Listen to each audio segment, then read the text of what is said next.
Bonjour tout le monde. Je vais profiter des quelques minutes de temps libre que j'ai aujourd'hui pour vous faire une petite vidéo afin de vous orienter sur votre projet synthèse qui consiste à créer un objet de métier d'art à partir de deux sources d'inspiration. Euh, le représenter dans trois angles de vue différentes et en faire un dessin de rendu couleur avec des ombres et des textures. C'est un exercice qui est pas facile à faire, surtout qu'on n'est pas en cours ensemble, donc on peut pas travailler là, à trouver des solutions pour bien faire ressortir les volumes. Euh, il y a quand même des trucs là qu'on peut faire pour vous simplifier la vie, donc je vais passer à travers ces trucs-là avec vous là pour vous aider à être le plus autonome possible dans la réalisation de ce projet-là. Je vais commencer par vous montrer les dessins qui ont été faits l'an passé. On peut y aller avec celui de Igor Mazuet, donc qui était en lutte guitare. Il aurait dû avoir deux sources d'inspiration. Là, il manque un de ces deux dessins ici à gauche. Probablement qu'il y avait là quelque chose pour représenter le, le haut de son manche. Mais on voit bien les trois esquisses dans trois angles différents et son dessin de rendu ici à droite. Donc on voit la source d'inspiration là, à gauche et la transformation de l'objet. J'ai une œuvre de Alexis B. Trépanier, donc j'ai des propositions qui viennent des différents métiers, qui s'est inspiré là, de meubles antiques québécois avec des pointes à diamants, mais pour en faire une réinterprétation plus contemporaine, on a trois belles esquisses dans des angles de vue différents, donc deux avec des perspectives à deux points de fuite, mais dans deux angles différents, et une perspective frontale. Tout ça est très bien exécuté. J'ai une proposition vraiment originale de la part de Igor qui a mélangé une guitare avec une espèce de amphore et de la texture d'argile séchée, craquelée, pour faire une espèce de lutte bidon, un truc un peu étrange, mais avec un très beau dessin de rendu.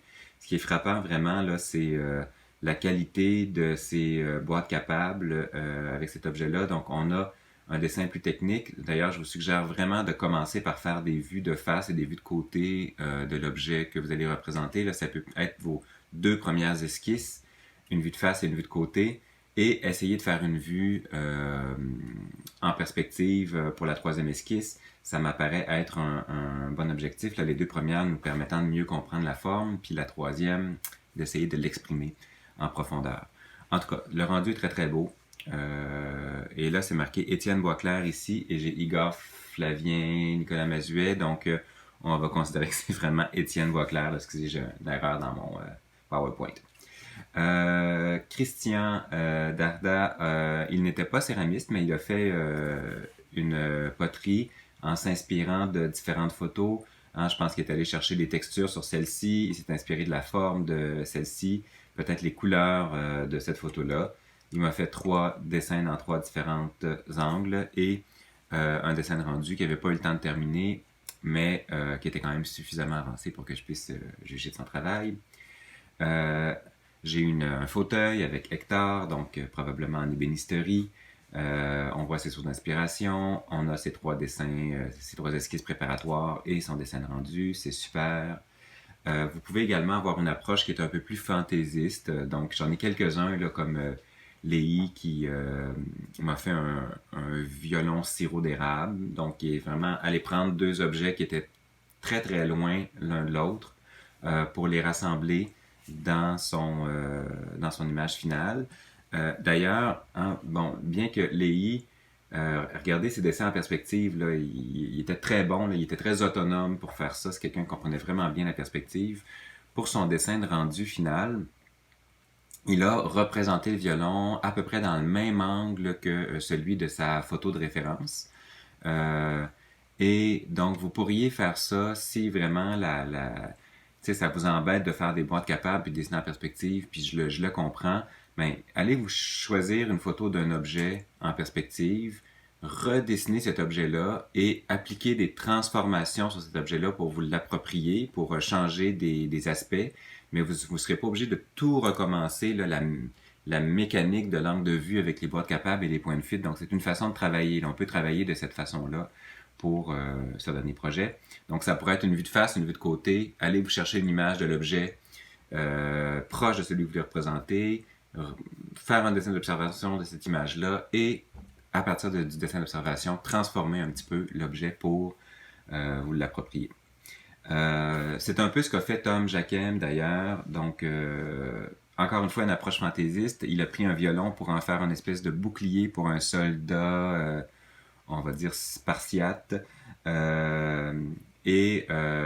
Donc, il a dû adapter la perspective du violon, hein, étant donné que on a travaillé un petit peu ensemble, là, puis on a dessiné une boîte capable autour de son soldat pour comprendre un peu là, dans quel angle allait être son violon. Puis ensuite, ben, le travail a consisté à déformer la face là, avant de son violon pour être capable de lui donner une cohérence par rapport au soldat, ce qui a donné ce dessin-là. C'est super intéressant.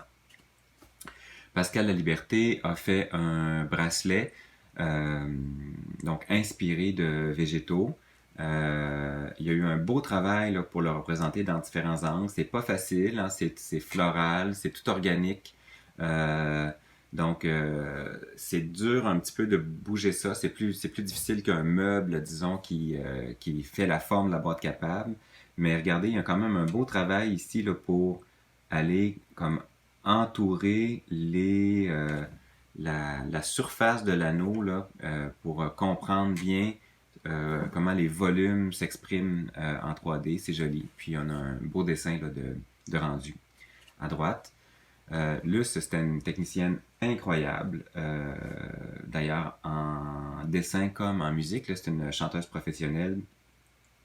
C'est très, très, très rigoureuse. Donc, ça se passe de commentaires. On a un violon Lyon, très joli. Catherine Valois en céramique s'est inspirée de formes de vases, de fleurs pour les mettre dedans, de textures de raku qu'elle est venue coller sur son vase, donc différentes photos. Et elle a fait un mélange de ces trois sources d'inspiration-là pour ce vase-là. Hein, c'est pas nécessairement d'une grande complexité sur le plan technique. Hein, c'est à peu près cette photo-là qui a été reprise avec ces fleurs-là et la texture. Hein, elle est venue coller différentes sources d'inspiration, mais le résultat est très très joli, c'est appliqué, c'est tout bien fait, donc c'est un beau travail de fin de session. Et je termine avec Gigi qui a fait une fleur en feutre. Je pense que c'est l'objectif qu'elle s'était donné, là, de représenter un peu la texture du feutre. Donc elle est venue se chercher des références de sculptures de feutre et des références de fleurs de pavot. Ça l'embêtait énormément de placer tout ça dans des boîtes capables où, en fait, je pense qu'elle était très contente de faire quelque chose de très organique pour que ça n'ait pas vraiment besoin de se mettre dans une boîte capable. Elle m'a représenté différents angles. En fait, ce sont, je pense, différentes photos qu'elle est allée chercher là, parce qu'on voit que ça correspond pas tout à fait. Mais à travers ça, il y avait quand même un bel exercice qui nous permet de saisir quel angle on a par rapport à l'objet. Donc, je pense qu'elle a appris des choses de ça. Et puis, si on apprend des choses, moi, je suis content. En tout cas, c'est un beau dessin de rendu. Donc, ça vous donne peut-être une idée de ce que sont de bons travails. Et j'ai eu, croyez-moi, des travaux qui étaient beaucoup moins solides que ça. Et tout le monde a passé son cours quand même. Donc, soyez pas intimidés là, si vous trouvez que c'est solide, là, tout ce que je vous ai présenté. Faites juste de votre mieux et puis on va s'en sortir, je vous le garantis. Maintenant, je vous propose des petites mises en situation du plus simple au plus compliqué pour pouvoir arriver à faire quelque chose de bien pour ce dernier projet. Mon projet, disons, c'est de faire une guitare de type boîte à cigares et qui est en même temps un petit terrarium dans lequel je viendrais mettre une plante carnivore. Je suis sûr qu'il y a un freak quelque part qui voudrait avoir ça dans son salon. Alors, je vais aller me chercher 4 images de référence. Une est une guitare. Je vais m'en servir évidemment pour dessiner l'objet.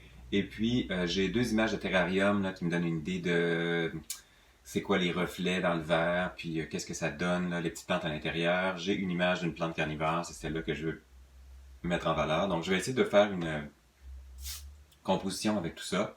Je pourrais, dans un premier temps, dessiner une esquisse un petit peu plus technique de la façon dont je voudrais que tout ça s'assemble avec le manche. J'ai ici là, ce qui semble être les speakers, parce que c'est évidemment une petite guitare électrique. Maintenant, je connais rien aux guitares, donc j'ai aucune idée de ce que ça prend à l'intérieur de la guitare pour pouvoir euh, installer les systèmes et tout. Ça pourrait être un des objectifs de ce premier dessin-là, qui est de voir là, comment on place les différents éléments. Puis je peux penser hein, que j'aurais la terre ici avec des petits bouts de bois, avec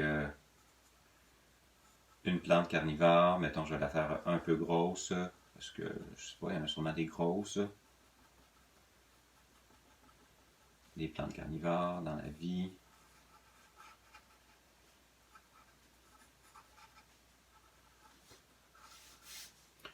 Et d'autres petits trucs. Donc, ça peut être une esquisse, bien sûr, un petit peu plus poussée que celle-ci, mais elle est technique là, pour nous permettre de comprendre un petit peu ce qu'il y en est.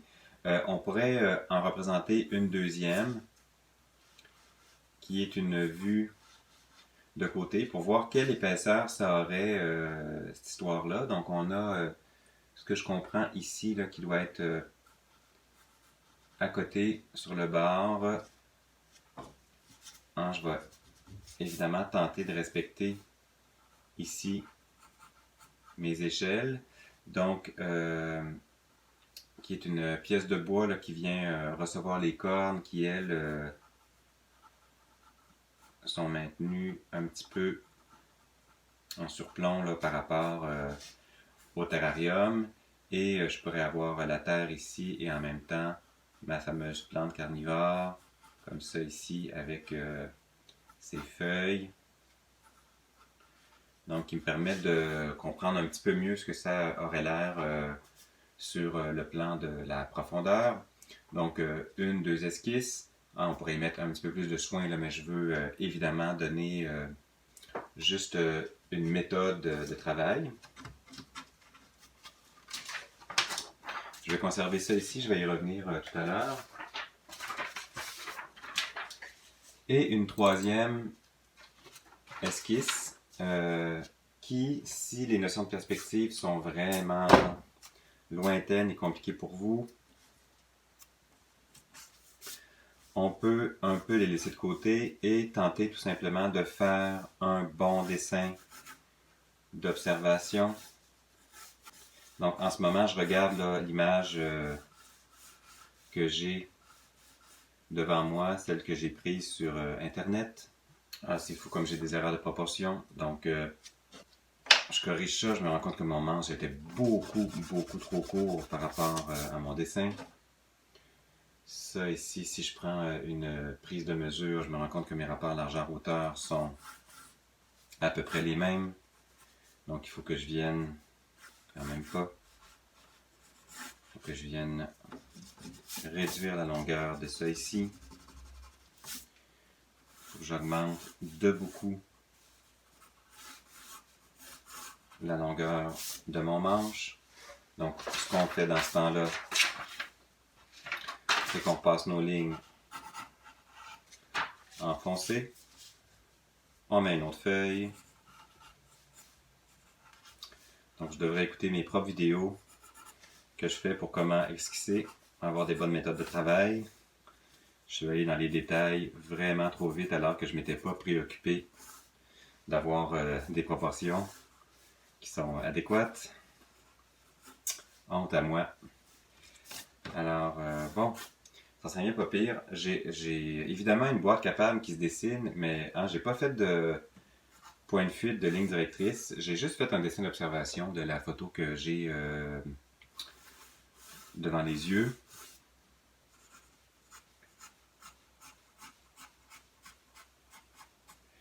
De mon objet. Donc, je vais m'arrêter là pour ce dessin-là. Là. C'est juste pour vous montrer qu'il y a moyen de travailler de façon assez intuitive, pas de façon très technique, en faisant principalement des dessins d'observation et des collages de différentes images, mais pour arriver à créer un objet qui est quand même inédit, puis qui peut être intéressant de pouvoir en faire une visualisation. Ça pourrait, c'est honnêtement, là, j'aurais des exercices comme ça que vous ne seriez pas dans le trouble pour la note et pour votre session. Et il vous resterait peut-être juste à faire un dessin de rendu à partir de cette image-là en couleur et le tour est joué. Donc on peut régler ça en quelques heures là, si on veut bien s'organiser. Maintenant, si jamais vous voulez pousser un petit peu plus loin la technique et la liberté que ça peut vous offrir de dessiner, donc si on veut se passer de des images de référence et être capable de commencer à faire du réel dessin de conception, ce que je vous propose, c'est d'essayer de créer un objet avec des vues donc de face, de profil et de dessus qui sont les plus précises possibles. Donc moi, je me fais des lignes comme ça, là, donc vraiment pour avoir un plan, pour essayer de transposer mes mesures. J'aime bien dessiner des fauteuils parce que c'est un exercice vraiment périlleux, puis je trouve ça beau des fauteuils. Donc je m'amuse parfois à essayer d'en dessiner comme un designer le ferait. Et le défi après ça, c'est d'arriver à représenter ça en perspective. C'est pas facile, alors je vous propose là en deuxième partie de ce tutoriel-là une méthode pour y arriver. Et ça commence par avoir des vues de face, profil, élévation qui sont cohérentes. Alors, je commence par vous montrer mon setup, ce qui n'est absolument pas ce que je vous demande de faire. Mais je me suis mis, moi, une planche de bois comme ça, avec deux clous, ce qui me permet de pouvoir faire des lignes comme ça en perspective. Et de pouvoir, après ça, faire mes lignes verticales. Donc si je veux me faire des boîtes capables, c'est super efficace.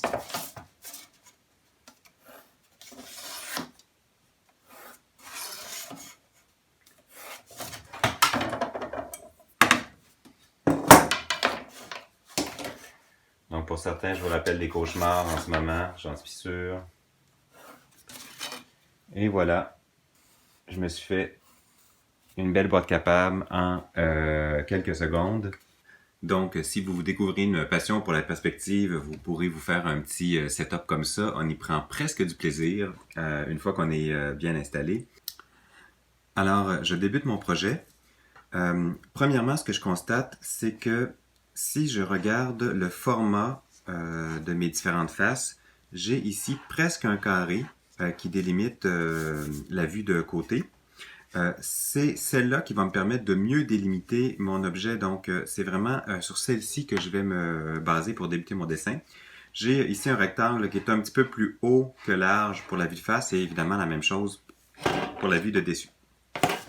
Donc, mon premier enjeu, c'est de transposer ma boîte capable dans des proportions qui sont qui ressemblent à celle-ci. Et c'est également de choisir mon angle de vue. Donc moi, j'ai disposé ma ligne d'horizon ici sur ma feuille. Puis je vais faire déborder ma boîte capable un peu au-dessus et un peu en dessous de ma ligne d'horizon. Donc, je commence à me tracer une ligne. Et je vais aussi mettre le coin ici de ma boîte capable. Donc, le coin entre ces deux faces-là. Je vais le mettre un petit peu plus vers la gauche que vers la droite, étant donné que j'ai une scène qui est un petit peu plus large ici que là. Donc, je vais, disons, aller la mettre ici. Ici, ça a du bon sens. Hop.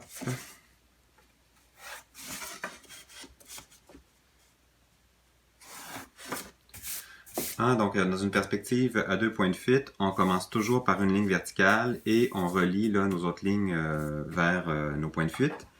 Et il faut maintenant que je détermine la profondeur de ces deux faces-là. Donc, si je vais me chercher une profondeur qui est aussi large que haute ici, ça n'a pas de bon sens parce que cette face-là, je la vois à peu près à 45 degrés. Donc, en perspective, il faut que je la diminue. J'ai le sentiment que ça a du bon sens en termes de profondeur. Quant à cette face-ci qui va correspondre au devant de la chaise, donc elle est plus étroite que haute. Donc, il va falloir que j'amplifie un peu ce mouvement-là. Donc, si je trace une ligne ici, est-ce que ça a du bon sens? Ça semble avoir du bon sens. Ouais, je pense que ça va. Hop, hop, hop, hop. Ouais, j'ai l'impression que ça fonctionne comme ça. Et maintenant, je vais aller faire les autres faces de ma boîte capable. J'aime bien pour les faces qui sont devant, les faire plus foncées un peu. Et les faces qui sont derrière, faire des lignes vraiment plus pâles. Comme ça, je ne me trompe jamais entre mes lignes parce que ça finit par faire beaucoup de lignes dans notre feuille de papier. Donc, on voit qu'en arrière, c'est plus pâle et devant, c'est plus foncé. J'ai réussi à régler mon premier enjeu qui était de faire une boîte capable qui est à peu près cohérente avec mon objet. Deuxième enjeu, c'est d'arriver à représenter une des faces de mon plan sur une des faces de ma boîte capable. Donc, ce carré-là, ici, il doit maintenant venir se conformer au trapèze que j'ai ici, qui est en perspective. Et là, j'ai besoin de comprendre un certain nombre de choses. Donc, j'ai fait ici un X dans ce carré-ci pour trouver où en était le centre. Et c'est bien, là, ça passe sur l'accoudoir. Alors, je vais faire la même chose. Ici, je vais me faire un X. Comme ça, pour trouver le centre. Donc, je sais que mon accoudoir va passer par là.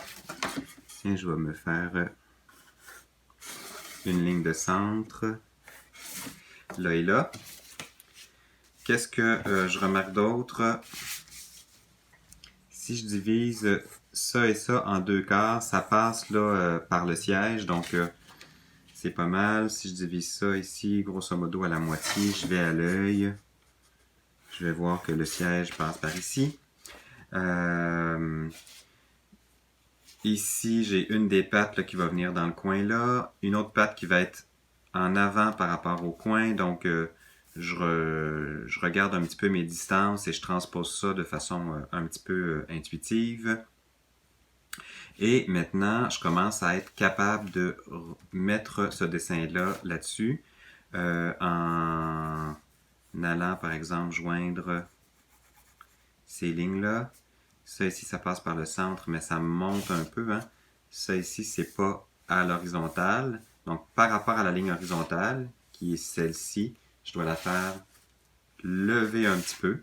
Donc, je vais y aller de façon un petit peu intuitive. Là, on n'est pas obligé de tout mesurer pour monter cela. Même chose pour l'assise.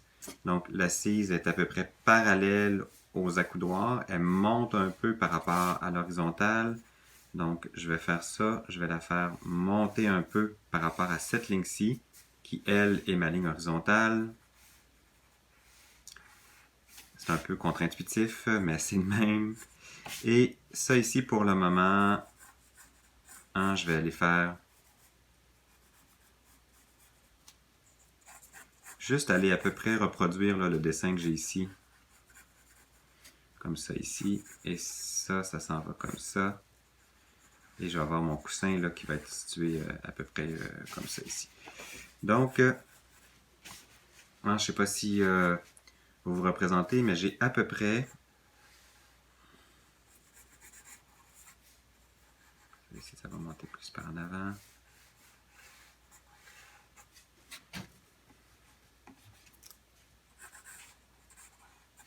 J'ai fait une représentation de la vue de côté de cette chaise-là, mais que j'ai déformée pour être capable de mettre dans ce plan-là de ma boîte capable.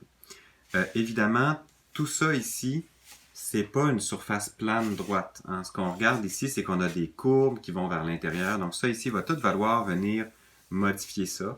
Hein, mes pattes, là, de la façon dont je les ai mis, c'est comme si elles étaient à côté dans le coin ici en largeur. Hein. C'est comme si mon objet, là, ma chaise était bien carrée. il va falloir que je la rende un petit peu plus complexe, mais on va faire ça tranquillement. Ce que je sais par exemple, c'est que c'est à peu près à ces hauteurs-là que mes différentes sections arrivent. Et donc, je vais dans un premier temps les transposer le long de ma boîte. Donc, j'ai un accoudoir qui s'en vient ici. Ça ici, ça s'en vient comme se croiser là. Ça donne ça là, si je faisais quelque chose de très très très carré. Ça ici, cette mesure-là, celle-ci, je suis venu la transposer là. C'est à peu près là où ça casse. Donc, je viens, ça ici, le refaire à l'échelle un petit peu plus loin. J'ai comme mon assise et le coussin qui s'en vient là.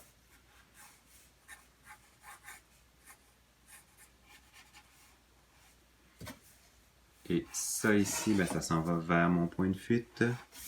C'est à l'horizontale. OK. Donc, j'ai quelque chose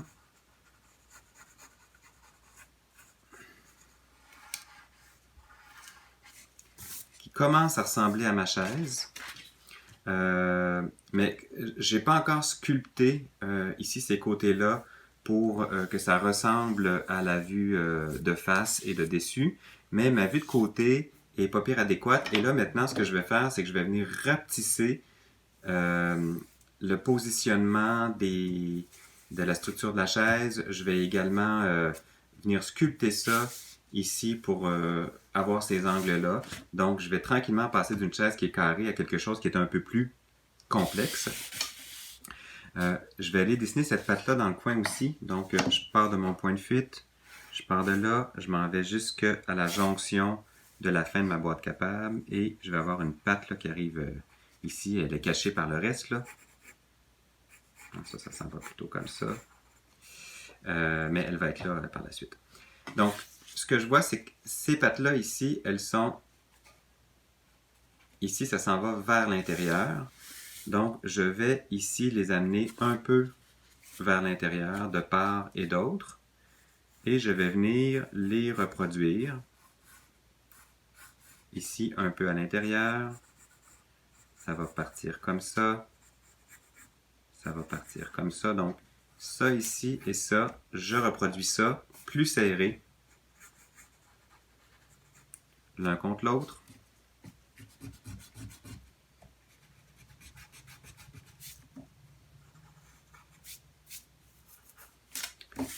Voilà. Même chose pour les pattes arrière. D'ailleurs, celles-ci, elles sont... en tout cas, c'est compliqué. On va venir les complexifier encore, mais on va faire ça tranquillement. Les pattes arrière, également, je dois les resserrer les unes par rapport aux autres. Donc, j'ai une patte qui est ici. J'avais une patte qui était dans le coin là-bas, qu'on voit apparaître maintenant. Donc, je vais envoyer cette patte-ci par là, envoyer cette patte-ci par là. Petit par là, petit par là. Donc, ça donne ceci et cela. Et là, ici, ça fait partir le dossier de ma chaise, ici. Ce qui me permet d'envoyer tout ça par là-bas. Maintenant, ça ici, comme c'est dans un angle, j'ai pas besoin de envoyer ça par ici. Je commence à faire en sorte que tout ça, ça s'écarte. J'envoie ça par là-bas également. Comme ça. Donc, cette ligne-là ici, je la rapproche. Mais ça, je conserve cet angle-là parce que ça s'en va dans un angle qui n'est pas à 90 degrés par rapport au fond. Donc, ma chaise commence à se sculpter tranquillement. Mais je veux continuer de la préciser avant de considérer mon esquisse comme étant terminée. Je vais m'attaquer à cette partie-ci, entre autres, là, le petit angle comme ça qu'on voit de face entre ces deux pattes-là. Je vais également ajouter ici le petit renfort pour solidifier les pattes. Donc, occupons-nous de ça dans un premier temps. Ça ici, présentement, ça et ça, c'est complètement parallèle sur cette face-là, alors qu'il faut que ça s'écarte un petit peu sur la vie de face. Donc, ce que je vais faire, c'est que Ça ici, je vais l'envoyer un petit peu plus loin par là-bas. Et celui-là ici, je vais l'envoyer un petit peu plus loin par ici.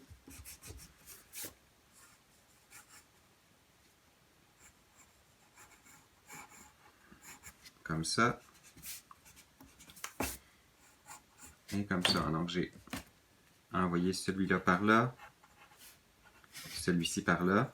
Et je vais faire la même chose avec les pattes. Cette patte-là ici, je vais l'envoyer par là-bas. Et celle-ci, je vais l'envoyer un petit peu plus loin vers le côté. Je vais descendre un petit peu l'assise parce que je la trouve haute.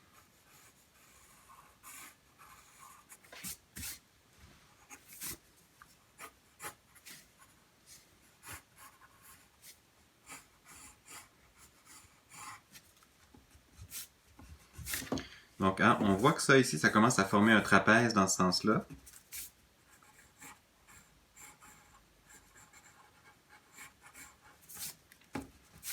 Et que ça aussi, ça forme un trapèze inversé. Donc, on commence à avoir le sentiment là, du X là, qui apparaît ici. Ça ici, le renfort, il est parfaitement parallèle au sol. Il n'est pas parallèle à l'assise. Alors ça, c'est facile. Je regarde où est mon point de fuite. Je trouve le centre. Et je mets ça ici. Je m'en vais à peu près ici. Ça va partir par là-bas. Est-ce que je l'ai mis à la bonne hauteur? Je vais aller vérifier. Pas du tout. Donc, ça part plutôt comme ça. Ça ici, est-ce que j'ai un petit peu perdu mes angles à force de travailler? Oui, je viens de les refaire. Et ainsi de suite. Donc, ça commence à se préciser de plus en plus. Je vais baisser ici mon coussin.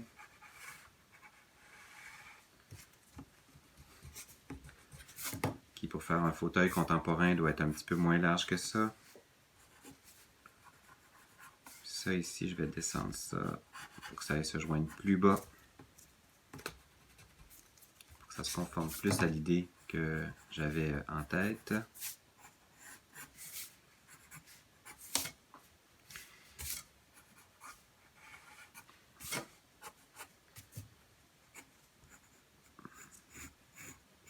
Ça ici, je vais venir corriger l'angle de ça également. Donc, je pense que ma patte là, ici, l'angle, je la voulais un petit peu plus forte que ça. Donc je vais ajuster ça et je vais aller chercher ça ici à peu près dans le même angle pour l'autre coudoir.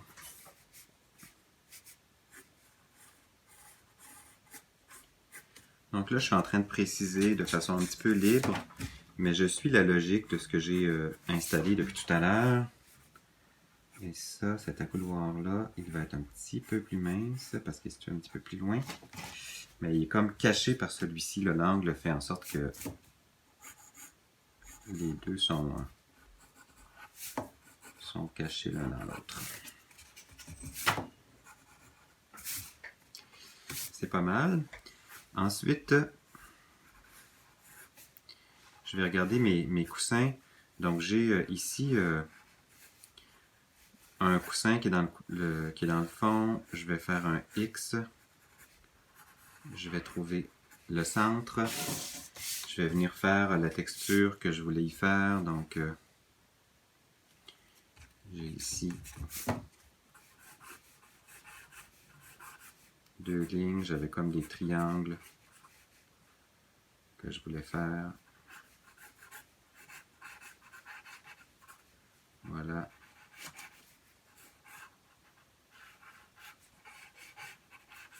Comme ça ici. Ça ici, je vais à peu près trouver le centre de ça.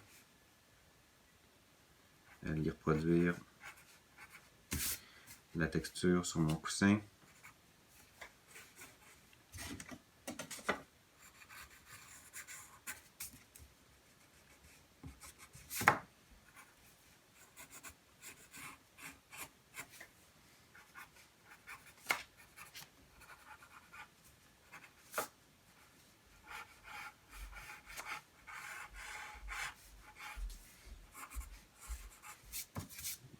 au-dessus.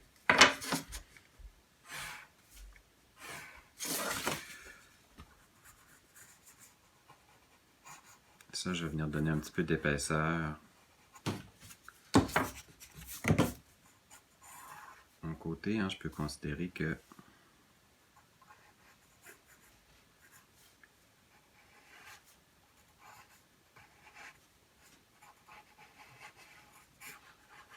je vais avoir un petit peu d'épaisseur comme ça.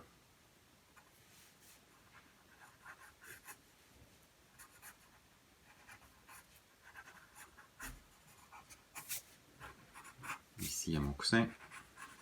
OK.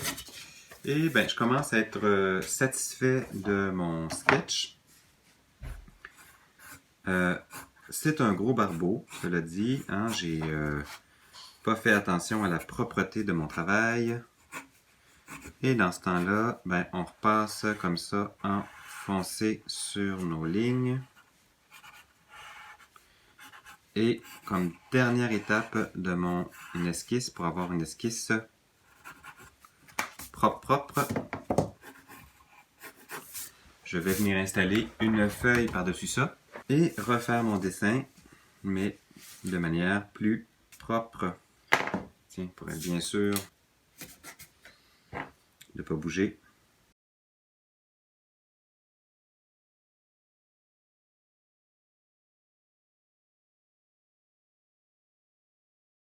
Et voilà, je suis arrivé à représenter mon fauteuil en perspective, avec une perspective à 2 points de fuite. Il me resterait maintenant à appliquer de la couleur, donc aller chercher là, la matérialité du bois, aller chercher une couleur pour l'assise, peut-être mettre quelques ombres et lumières dans tout ça. Et j'aurais ce que je considère être un vraiment très beau dessin de rendu. Je suis pas sûr de la valeur pédagogique de mon tutoriel, cela dit, ça m'apparaît assez costaud comme travail d'arriver à faire un objet aussi complexe que celui-là. Mais je pense que vous pouvez vous servir des éléments, donc de l'idée là, de représenter l'objet, prendre un objet peut-être un petit peu plus simple, le représenter avec différentes vues en plan et transposer par la suite dans une boîte capable les différentes faces du plan sur les différentes facettes de la boîte capable et arriver comme ça quand même à faire quelque chose d'assez intéressant, du moins si c'est ce que vous voulez faire. Donc autrement, là, fiez-vous plutôt sur la partie 1 là, de ce tutoriel en faisant simplement un objet, un dessin d'observation à partir d'une photo là, d'un objet qui est proche de celui que vous voulez réaliser. Alors voilà, j'espère que ça a pu être utile et je suis là pour répondre à vos questions. Au plaisir.